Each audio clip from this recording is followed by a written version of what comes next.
Okay, so this is first impressions. We'll both go together.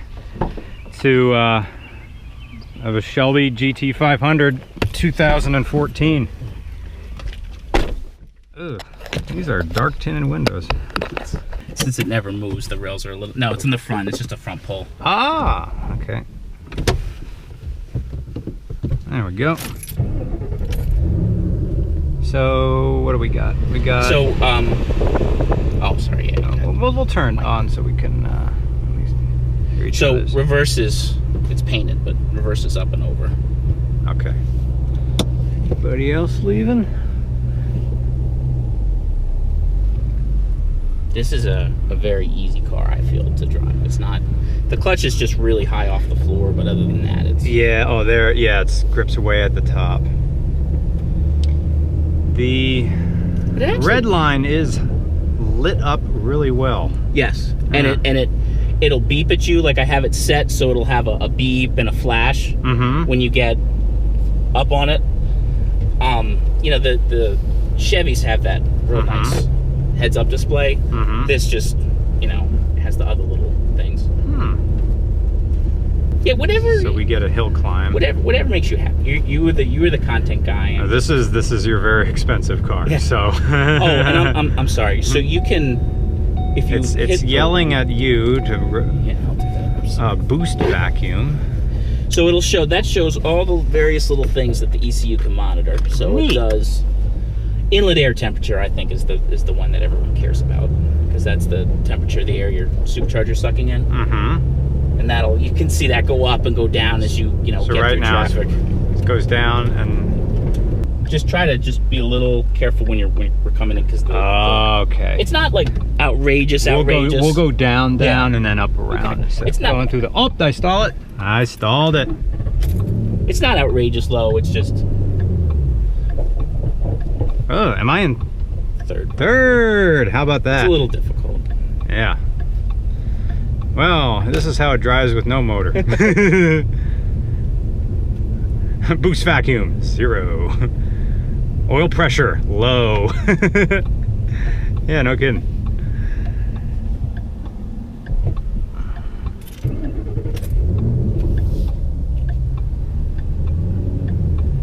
Duck.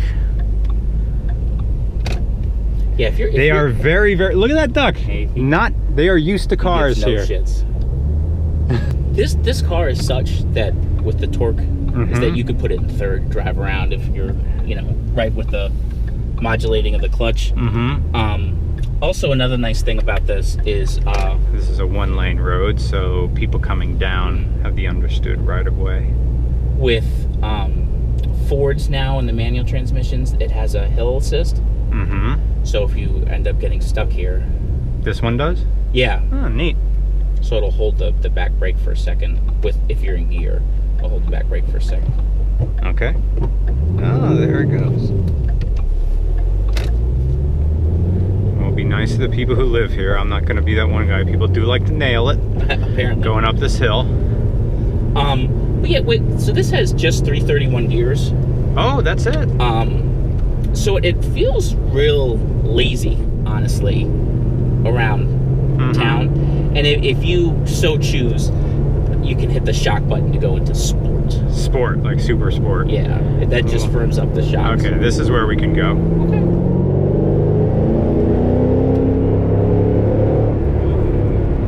What gear am I in? Second? Yeah. Wow. You could take second. You could take second or third, because you're still not going to get. Oh, it still pulls just as well in third. Now there is a weird. Every single way is weird. I wanted to go up, over, and down. Is there anybody behind us?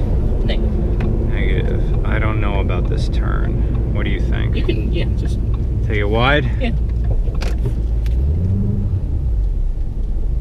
It's not outrageous though, it's just something you have to, it's not like a door. As you see, I have grounded it out once or twice. It is, yeah. But yeah, like I'm saying, this car almost feels lazy like right now I'm in fourth. Yeah. And yeah, it feels like, oh, gets a little bit of rental car of me in that, oh, I see what you're doing, but I'm not gonna let you do it. But I'll bet highway pulls are something else entirely. Yeah, well, you know, second gear goes over 100. Really? Yeah, so when you run the numbers, 100 miles an hour is still not 2,000 RPMs in sixth. So, okay, I'm going in fifth. I'm going 45. I can't tell. And it's just a hair over for you. I go in sixth. I wonder if six is a double They're overdrive. all over. So fifth, it might even be fourth is 1-to-1, and then fifth and sixth are overdrives. Yeah. Because that's how they. This doesn't pay a gas guzzler tax. Oh, it doesn't. No, the new GT350 does, but this doesn't. Huh. That's interesting. Okay. Yeah. The old doesn't pay a gas guzzler tax. And it, you know, and it doesn't have skip shift like the Chevys do. Yeah. So you know, they had to do that through kind of robbing you through the transmission. So you got tall gears and right. That supercharger makes up for it. You know, it's still fourth. I mean, you could do that. You could do that in second. You know. You could see the solid rear kind of, I don't like any of this. There's one turn by my house where you have to like, you stop at a dead stop up a pretty steep grade, and then you have to make a 90-degree right-hand turn, and the rear end gets completely unloaded. Oh. And it's like, I can't do any of this.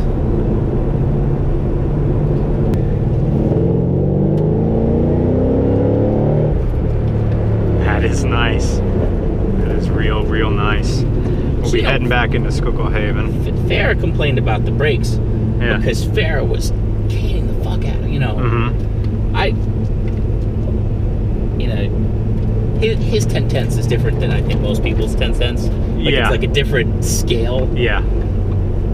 But you know, 7/10 I think most people would say, oh, you know, this stops well and it goes well and all that good stuff. Apparently a fluid change was just, because that's another thing, you know, this has the same brake fluid as a, you know, Fiesta. You know, it's like just your .3. Right. Yeah. You know, so it's one of those things. What is the race stuff? .5? Yeah. Porsche is one of the only ones that like, listen, we know these are going to be tested by magazines. We're going to put the right brake fluid in. We're going to, you know. Can I take second to go down this hill? Just because this wasn't here last time I went through the no shoulder. Tell, but it's not super high effort. The new shifter. You know, sometimes those aftermarket shifters are real notchy. Right. How did the old one feel? Sloppy. Oh, like you're in a gear and there's a really lot even of play. And you know what would end up happening? It's tolerance stacking, right? So, you know, you're on it. The bushings in the shifter have some play. The body is going to have some play. The engine is going to have some play. So you end up missing shifts because everything's kind of moving around. Right. You know, because it's just a Mustang. You know, so everything's still moving around a little bit. On the lower gears, and I know all I'm doing these surging is I'm not even on boost yet. Right. Those few times when I did get on it, it's higher. The impression of the supercharger is it's more turbo-esque in that it's higher up in the rev range than you would expect a supercharger to be. Maybe that's because I've been used to more trucks who have, I don't know how they make the superchargers so they come on at like 1,000, like super low, like diesel-esque. But that's what it feels like. Or maybe the extra 800 cc's of displacement is all you need in the beginning. As I now put it into 6th gear because we're now behind a Buick LeSabre and we're not going to be doing anything. Oh, it is fantastic. Thank you for letting me drive this. This is fun. You know, I understand, so as an enthusiast, right? I'm like, oh, you know, I want to nail it. But I mean, I understand, you know, everyone has, you don't want to fucking die. I think 1320 videos someday will die. What are those? Doing a 1320 video. It's one of those YouTube channels, but it's like all Texas street racing and all. Okay, I don't know how far that lip you're goes good. down. You're fine. I'm good here. We Okay. have plenty of room in the back. Alrighty. Thank you, Dave. But yeah, so someday they will die doing that. VIR, if I ever get on there.